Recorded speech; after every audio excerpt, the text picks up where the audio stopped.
The old diesel engine of Sarah Whitlock's rental car sputtered and coughed as she navigated the winding mountain road. The headlights cut through the dense fog, illuminating only a few feet ahead.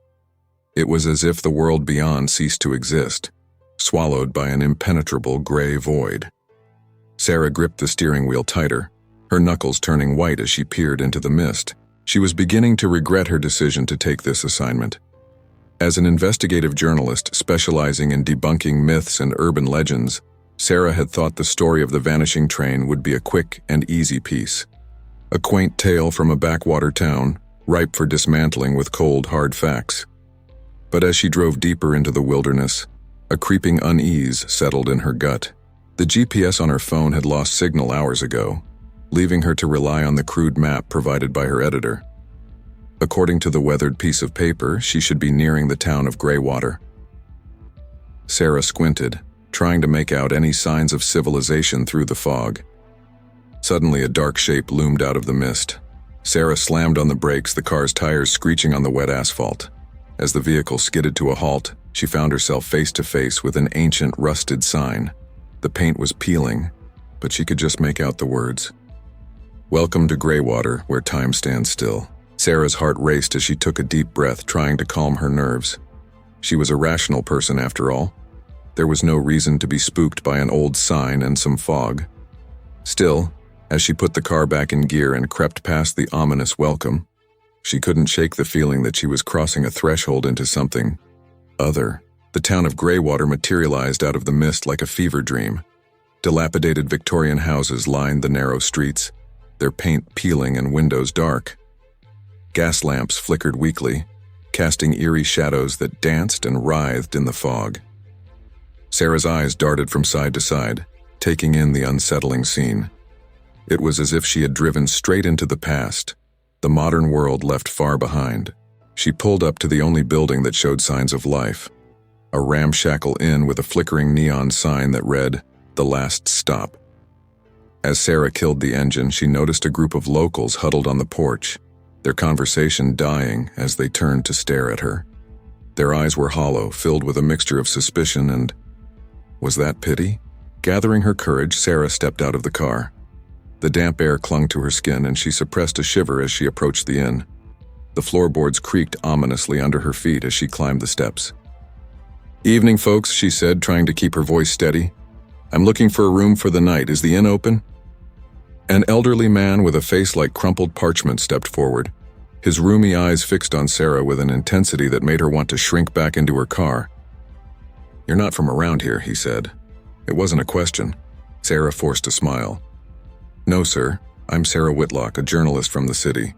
I'm here to write a story about your town." A murmur rippled through the group. The old man's eyes narrowed. "What kind of story?" "Well," Sarah hesitated, unsure how much to reveal. "I've heard some interesting tales about Graywater. About a train that—" "No!" The old man's outburst was so sudden and vehement that Sarah took a step back. The others shifted uneasily, their eyes darting toward the fog-shrouded street. The old man composed himself, but his voice trembled as he spoke. "We don't talk about the train here, miss. It's best you forget about it and go back where you came from." Sarah's journalistic instincts kicked in, overriding her unease. This was exactly the kind of reaction she had been hoping for. "I'm afraid I can't do that, sir. I've come a long way, and I intend to get to the bottom of this story. Now, about that room." The old man sighed, his shoulders sagging as if under an immense weight. "On your own head be it then, Martha," he called into the inn. "We've got a guest." A plump woman with graying hair appeared in the doorway, wiping her hands on a stained apron. Her eyes widened as she took in Sarah's appearance. "Oh, you poor dear," she clucked. Come in, you must be frozen to the bone." Sarah followed Martha into the inn, the floorboards groaning under her feet. The interior was dimly lit and smelled of dust and decay. Faded photographs lined the walls, their subjects staring out with vacant eyes. As Martha led her to the check-in desk, Sarah's gaze was drawn to one particular photo. It showed a grand steam locomotive, gleaming in the sunlight. But there was something off about the image. The passengers visible in the windows seemed wrong somehow. Their faces were blurred, as if they were moving at impossible speeds. "That'll be $30 a night," Martha's voice snapped Sarah back to the present. Cash only, I'm afraid. We don't get much call for them fancy credit cards around here. Sarah handed over the money and accepted a tarnished key in return. As she turned to head up to her room, Martha's hand shot out, gripping her arm with surprising strength. Listen to me, child, the older woman whispered urgently. Whatever you've come here for, whatever stories you've heard, let them be. Some things are best left in the shadows. If you hear the whistle in the night, plug your ears and hide under your covers. Don't go looking for what ain't meant to be found. Before Sarah could respond, Martha released her and bustled away, leaving the journalist standing alone in the foyer. The weight of unseen eyes pressed down on her, and for a moment, Sarah considered heeding the warning and leaving Graywater behind. But her curiosity and professional pride won out. She had come here for a story, and she wasn't leaving until she got it. With a deep breath, Sarah climbed the creaking stairs to her room. The bedroom was small and sparsely furnished with a sagging iron bed and a dusty writing desk. Sarah set her bag down and moved to the window, wiping away a layer of grime to peer out into the fog-shrouded street. In the distance, barely visible through the mist, she could make out the silhouette of an old railway station. Its once grand facade was now crumbling, nature slowly reclaiming the structure. But even in its decay, there was something magnetic about it. Sarah felt drawn to the station, as if it held the answers to all the questions swirling in her mind. As she stood there lost in thought, a chill ran down her spine. For just a moment, she could have sworn she heard the faint sound of a train whistle echoing through the night. But that was impossible. According to her research, no trains had run through Graywater in over a century. Shaking off the eerie feeling, Sarah turned away from the window and began unpacking her equipment. She set up her laptop, digital recorder, and camera, preparing for the investigation ahead. As she worked, she couldn't help but feel that she was being watched, unseen eyes boring into her from the shadows. Once everything was in order, Sarah sat at the desk and opened her notebook.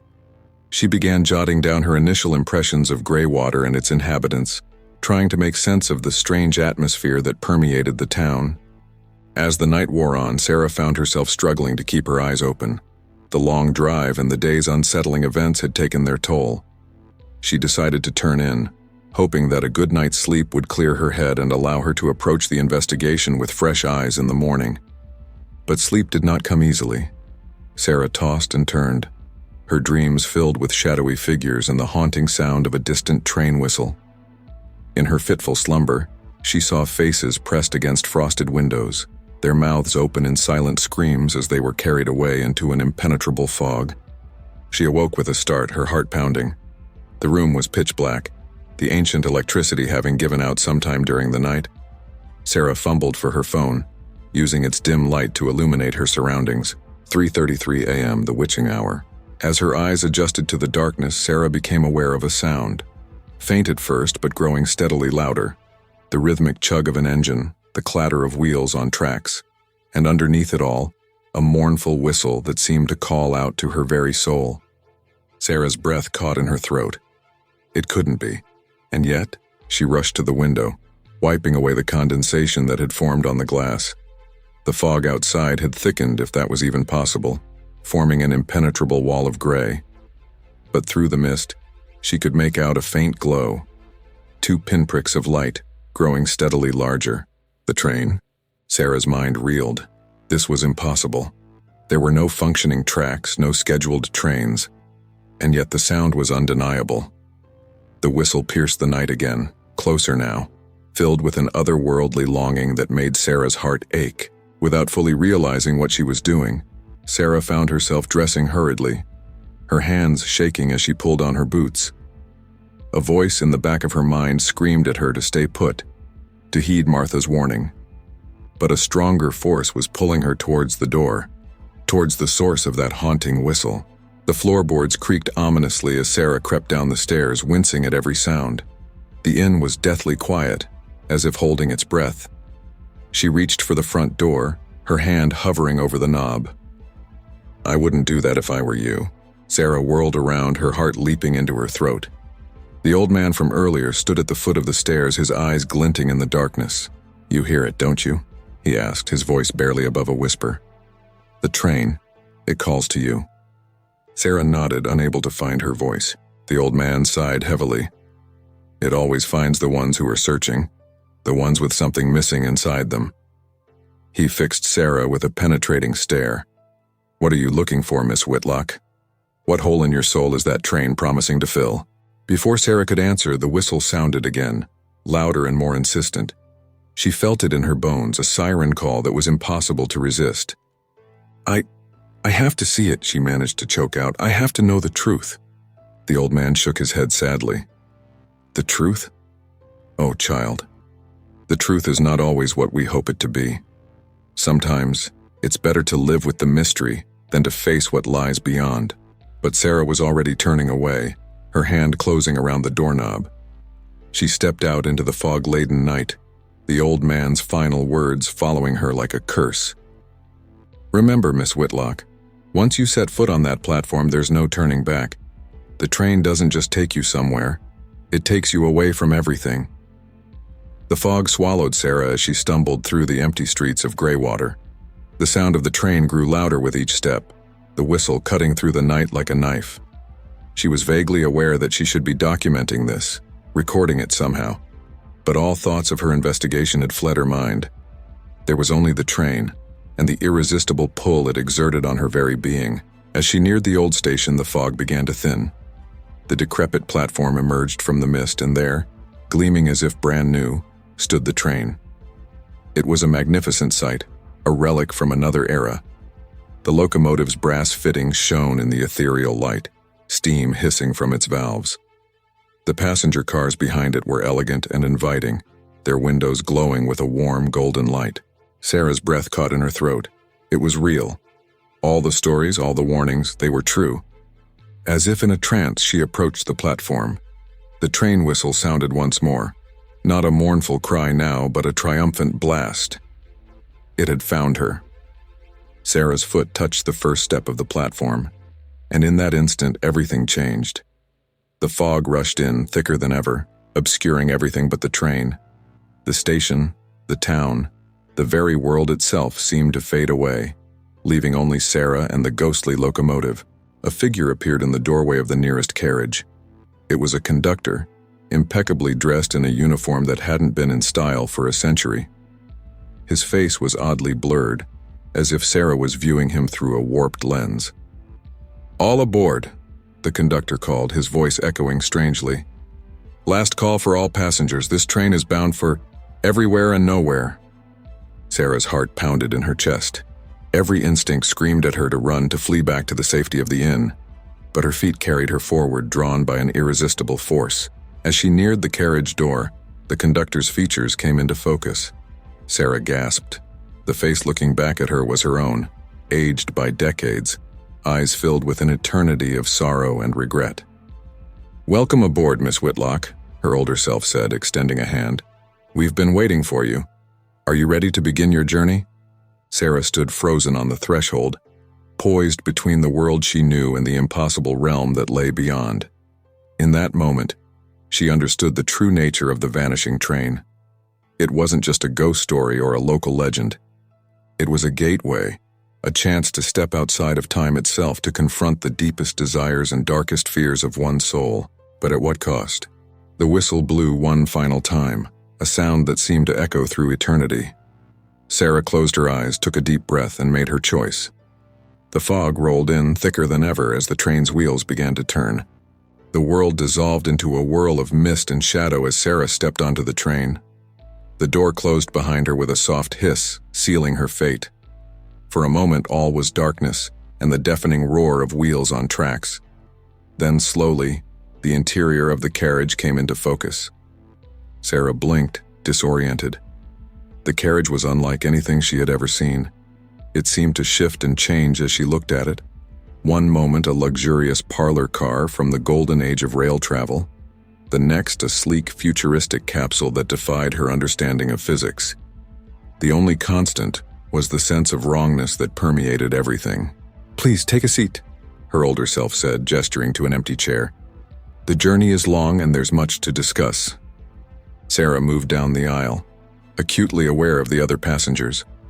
They sat motionless, their faces blank and eyes unfocused. Some wore clothing from the early 1900s, while others were dressed in garments she couldn't even begin to describe. As she passed, their heads turned in unison to follow her, though their eyes remained fixed and glassy. She sank into the offered seat, the plush velvet both comforting and unsettling in its realness. "What is this place?" Sarah asked, her voice barely above a whisper. "Where are we going?" Her older self smiled, but it was a smile devoid of warmth or joy. "Where we've always been going, Sarah. Where everyone on this train is going. Towards the truth we've been seeking all our lives." The train lurched forward, and Sarah felt a sensation of movement that went beyond the physical. It was as if they were traveling not just through space, but through time and dimensions unknown to human understanding. "I don't understand," Sarah said, fighting back a wave of nausea. "What truth? Why am I here?" "Think back, Sarah," her older self urged. "Why did you come to Graywater? What were you really looking for?" Sarah opened her mouth to respond, to say that she was there to debunk a myth, to write a story. But the words died on her lips as memories began to surface. Memories she had buried deep within her psyche. She saw herself as a child, standing on a train platform, watching as her father boarded a train for a business trip. "I'll be back before you know it, sweet pea," he had said, smiling and waving. But he never came back. The train had derailed, plunging into a ravine. No bodies were ever recovered. The scene shifted. Sarah was a teenager, slowly packing away her mother's belongings. The grief had been too much for her, and she had slowly faded away, lost in a haze of depression and medication. Sarah had been left alone, an orphan in all but name. More memories flooded in. College years spent throwing herself into her studies, relationships that never quite worked out, a career built on exposing the falsities of the world. All of it, she now realized, had been an attempt to fill the void left by that first, terrible loss. "You see now?" her older self asked gently. "You came to Graywater not to debunk a myth, but because some part of you hoped the stories were true. You wanted to believe that there was a way to transcend the barriers of time and death, to find what you had lost." Sarah's eyes filled with tears. "But this isn't real, is it? It's some kind of hallucination or dream." Her older self shook her head. "It's as real as anything in this universe, Sarah. This train exists in the spaces between realities, in the cracks of existence where the laws of physics break down. It offers a chance to see beyond the veil, to confront the truths we spend our lives running from." As if on cue, the carriage began to change. The walls became transparent, revealing a kaleidoscope of realities rushing past. Sarah saw countless versions of herself, living out different lives. In one, she was a celebrated author. In another, a grieving widow. In yet another, she had never been born at all. "What you're seeing are the paths not taken," her older self explained. "The lives you might have lived, the choices you might have made. The train shows us the infinite possibilities of existence and the ultimate futility of regret." Sarah watched, mesmerized, as lifetimes flashed by in seconds. She saw herself reunited with her father in one reality, only to lose him again in another. She witnessed her own death 1,000 times over, each one different, each one inevitable. "But why?" Sarah asked, tearing her gaze away from the dizzying display. "Why show us all this? What's the point?" Her older self's expression turned grave. "That, my dear, is the question every passenger on this train must answer for themselves. Some find peace in the knowledge that their loved ones live on in other realities. Others are driven mad by the infinite possibilities they can never grasp, and some, and..." She trailed off, her gaze drifting to the other passengers. Sarah noticed for the first time that some of them seemed to be fading, their forms becoming translucent and insubstantial. "What's happening to them?" Sarah asked, horrified. "They're becoming part of the train," her older self said softly. "Those who can't bear to return to their own reality, who become lost in the endless possibilities, eventually fade away. They become one with the cosmic fabric of the train, forever traveling between worlds but never truly existing in any of them." A chill ran down Sarah's spine. Is that what happened to you? To me?" Her older self's smile was tinged with sadness. That's for you to decide, Sarah. I am both your future and your past, a possibility and a warning. The choice of what to do with what you've seen lies with you. As if triggered by these words, the train began to slow. The kaleidoscope of realities outside the windows blurred and faded, resolving into the familiar fog-shrouded landscape of Graywater. "We're approaching your stop," her older self said, standing. "You must decide now, Sarah. Will you stay on the train, continuing this endless journey through the multiverse? Or will you return to your own reality, armed with the knowledge you've gained?" Sarah stood on shaky legs, her mind reeling from everything she had seen and learned. Part of her longed to stay, to explore the infinite possibilities the train offered. Perhaps in one of those realities, she would find the happiness and wholeness she had always sought. But as she looked at her older self, at the weary resignation in those familiar eyes, she knew the truth. There was no escaping pain, no perfect reality where everything worked out. The beauty of life lay in its imperfections, in the struggle to find meaning in a chaotic universe. "I want to go back," Sarah said, her voice stronger than she felt. "I choose my own reality with all its flaws and heartaches." Her older self nodded, a glimmer of pride in her eyes. "A wise choice. But remember, Sarah, the knowledge you've gained comes with a price. You've seen beyond the veil, and that can never be undone. Are you prepared for what that means?" Before Sarah could answer, the train jolted to a stop. The door slid open, revealing the Graywater station platform shrouded in mist. Sarah took a deep breath and stepped towards the exit. "Wait," she said, turning back to her older self. "What about you? Am I trapped here forever in some future?" Her older self's form began to shimmer and fade. "I am a possibility, Sarah, nothing more. Your choice here now rewrites the future. Make it a good one." With those final words, her older self vanished, along with the other passengers and the impossible interior of the train. Sarah found herself standing on the platform, the mundane reality of Graywater slowly coming back into focus around her. The train let out one final mournful whistle and began to move. Sarah watched as it faded into the mist, taking with it the weight of infinite possibilities and roads not taken. As the last echoes of its passage died away, she became aware of a presence behind her. "So, you came back," the old man from the inn said, his voice a mixture of surprise and relief.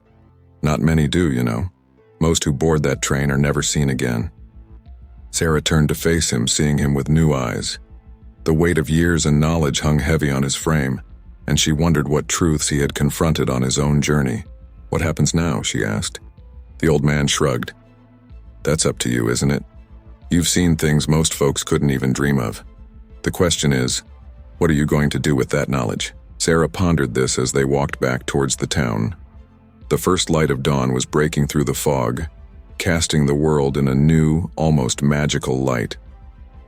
She thought of her life back in the city, of the story she had come here to write, and realized how small and insignificant it all seemed now. But perhaps that was the point. In the face of infinite possibilities, the choices we make in our own small corner of reality become all the more important. As they reached the inn, Sarah made her decision. "I'm going to stay," she said. "At least for a while. There are stories here that need to be told, truths that shouldn't be forgotten."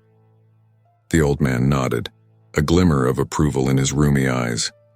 "Welcome to Graywater, Miss Whitlock. I think you'll find we have more than enough stories to keep you busy." Sarah smiled, feeling a sense of purpose she hadn't experienced in years. She had come to Graywater seeking a simple story and had found instead a cosmic truth. Now it was her turn to become the storyteller, to guard the secret of the vanishing train while helping others confront the ghosts of their own pasts. As she settled into her room at the inn, Sarah began to write. Not the exposé she had originally planned, but something deeper, more profound. A story about loss and redemption, about the choices that define us and the infinite possibilities that lie just beyond our grasp. Outside her window, the fog began to lift, revealing a town that seemed to exist in the liminal space between realities. And somewhere in the distance, barely audible, the faint sound of a train whistle echoed through the valley, a reminder of the journey that awaited those brave or desperate enough to seek it out. Sarah's pen flew across the page, capturing the essence of her experience.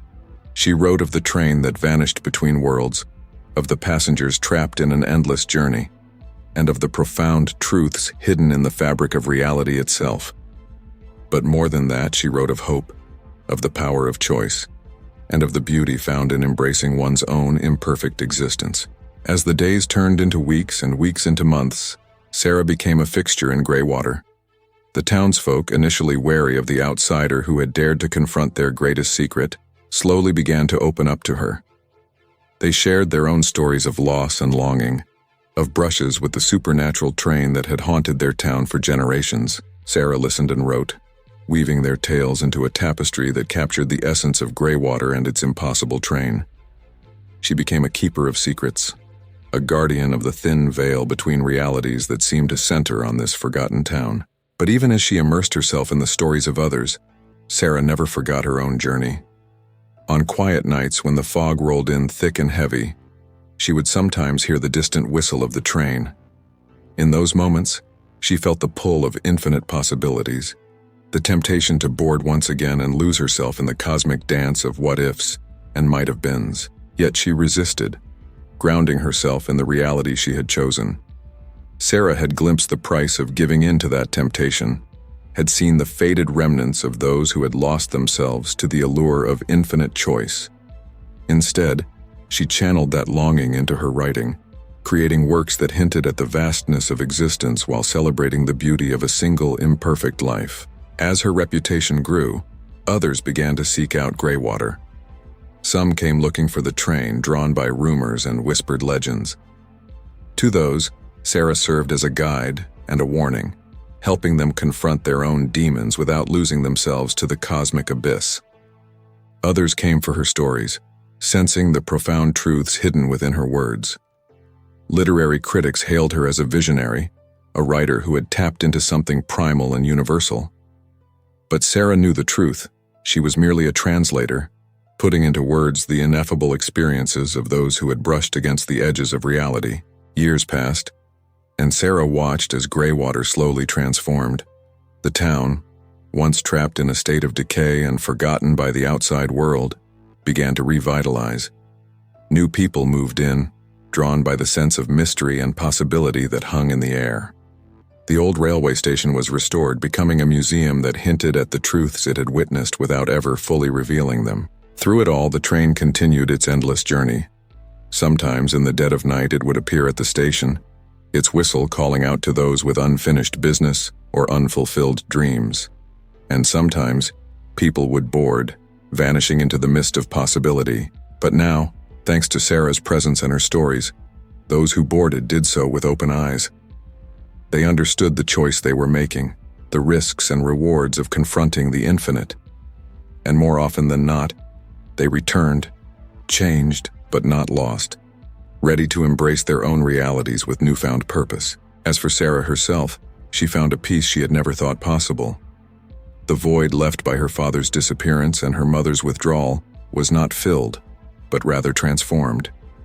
It became a wellspring of creativity, a connection to the vast mysteries of existence that fueled her writing and her life. She never married, never had children of her own.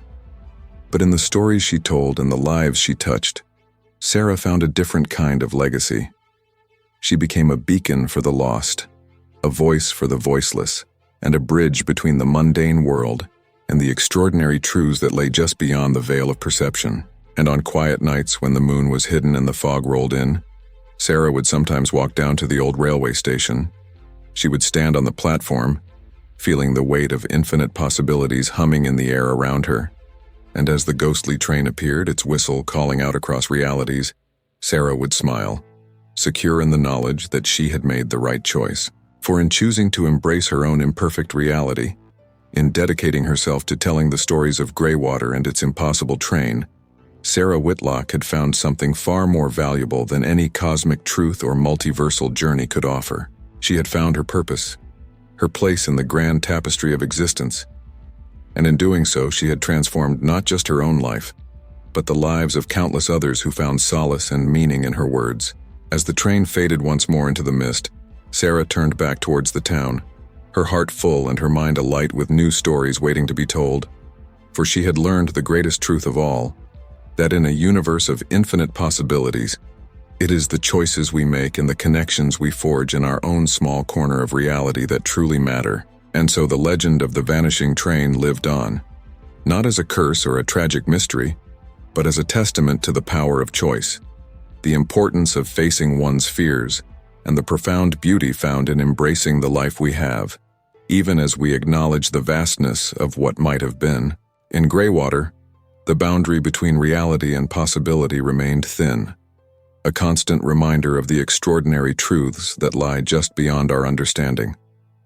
And at the heart of it all was Sarah Whitlock, the woman who had journeyed to the edge of existence and returned to tell the tale, forever changed but never lost.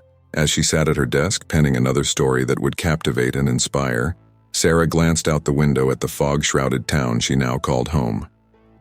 A soft smile played on her lips as she heard the distant ethereal sound of a train whistle, a sound that no longer filled her with longing or fear, but with a deep appreciation for the infinite mystery of life itself. Decades had passed since Sarah Whitlock first set foot in Graywater. The town, once a forgotten speck on the map, had grown into a haven for those seeking answers to life's great mysteries. Sarah's books, a blend of fiction and cosmic truth, had attracted a devoted following. Pilgrims and truth-seekers now flocked to Graywater, hoping to catch a glimpse of the legendary Vanishing Train, or to glean some wisdom from the enigmatic author who had become the town's unofficial guardian. Sarah, now in her 70s, had settled into a role she never could have imagined in her younger years. She was part storyteller, part spiritual guide, and part keeper of Graywater's secrets. Her small cottage on the edge of town had become a sanctuary for lost souls and curious minds alike. On this particular evening, as the autumn mist rolled in from the surrounding hills, Sarah sat in her favorite armchair, a well-worn notebook in her lap. Her once dark hair had long since turned silver, and lines of laughter and contemplation etched her face. But her eyes, sharp and inquisitive as ever, sparkled with the light of one who had seen beyond the veil of ordinary reality. A soft knock at the door roused her from her reverie. "Come in," she called, her voice still strong despite the years. The door creaked open, revealing a young woman with wild, curly hair and eyes that darted nervously around the room. Sarah recognized the look immediately. It was the same wide-eyed wonder and barely contained fear she had felt upon first arriving in Graywater all those years ago. "Miss Whitlock?" the young woman asked hesitantly. "I'm sorry to bother you, but I need your help." Sarah gestured to a nearby chair. "Sit down, child. Tell me what brings you to Graywater." The young woman, who introduced herself as Maya, sank into the offered seat. Her hands trembled slightly as she spoke. "I've read all your books, Miss Whitlock. About the train, about the infinite realities. I think I've seen it. The train, I mean. Back in my hometown." Sarah leaned forward, her interest piqued. It wasn't often that the train manifested outside of Graywater. "Go on," she urged gently. Maya's words tumbled out in a rush. She spoke of a night shrouded in fog, of a ghostly train that appeared on abandoned tracks, of a whistle that seemed to call to her very soul. "I almost got on," she confessed, her voice barely above a whisper. "But I was afraid. I've come here because I think I made a mistake. I should have boarded that train." Sarah studied the young woman, seeing in her the same longing, the same desperate search for answers that had driven her own journey so many years ago. But she also saw something else, a spark of potential, a strength that Maya herself might not yet recognize. "Tell me, Maya," Sarah said carefully, "what do you hope to find on that train?" Maya's eyes filled with tears. "My brother. He disappeared 10 years ago. No trace, no explanation. I've always felt that he's out there somewhere, in some other reality. I thought if I could just find the right one." Sarah nodded, understanding all too well the pain of loss and the allure of infinite possibilities. She rose from her chair, moving to a small writing desk in the corner of the room. From a drawer, she withdrew an old, tarnished pocket watch. "This watch," Sarah explained, returning to her seat, "belonged to my father. He vanished when I was a child, lost to the train, though I didn't know it at the time. For years, I clung to the hope of finding him in some alternate reality." Maya leaned forward, her eyes fixed on the watch. "And did you? Find him, I mean?" Sarah smiled sadly. In a manner of speaking, I saw versions of him, lives he might have lived. But I learned something far more important. She held the watch out to Maya. Take it. Hesitantly, Maya accepted the timepiece. As soon as it touched her palm, she gasped. The room around them seemed to blur and shift, and suddenly they were no longer in Sarah's cottage, but standing on a familiar train platform shrouded in mist. The ethereal sound of a train whistle cut through the fog. Maya's eyes widened as the ghostly locomotive materialized before them, its doors sliding open in silent invitation. This isn't real, Maya whispered, though her voice held a note of uncertainty. It's as real as anything in this universe, Sarah replied, echoing the words her older self had spoken to her so long ago. The train exists in the spaces between realities. It offers a chance to see beyond the veil, to confront the truths we spend our lives running from. As if on cue, a figure appeared in the doorway of the nearest carriage. Maya let out a choked sob. Jake? The young man on the train, Maya's long-lost brother, smiled sadly. He looked exactly as he had on the day he disappeared, frozen in time. Hey, little sis, he said softly. You've been looking for me, huh? Maya took a step forward, but Sarah gently held her back. Wait, she cautioned. Look closely. As Maya watched, the image of her brother began to flicker and change. One moment he was older, with graying hair and laugh lines. The next, he was a child again. Then he was gone entirely, replaced by an elderly man Maya had never seen before. What you're seeing are possibilities, Sarah explained gently. Versions of your brother from different realities. The lives he might have lived, the paths he might have taken. Maya turned to Sarah, confusion and anguish written across her face. I don't understand. Which one is real? Which one is my Jake? Sarah placed a comforting hand on Maya's shoulder. They're all real in their own way, but none of them are the brother you lost. The train doesn't offer us a way to reclaim what we've lost, Maya. It shows us the infinite nature of existence, the endless branching paths of possibility. The train whistle sounded again, more insistent this time. The doors began to close. We have to decide, Sarah said urgently. Do we board, losing ourselves in the maze of what-ifs and might-have-beens? Or do we stay, embracing our own reality with all its imperfections and heartaches? Maya's hand tightened around the pocket watch, her knuckles white with tension.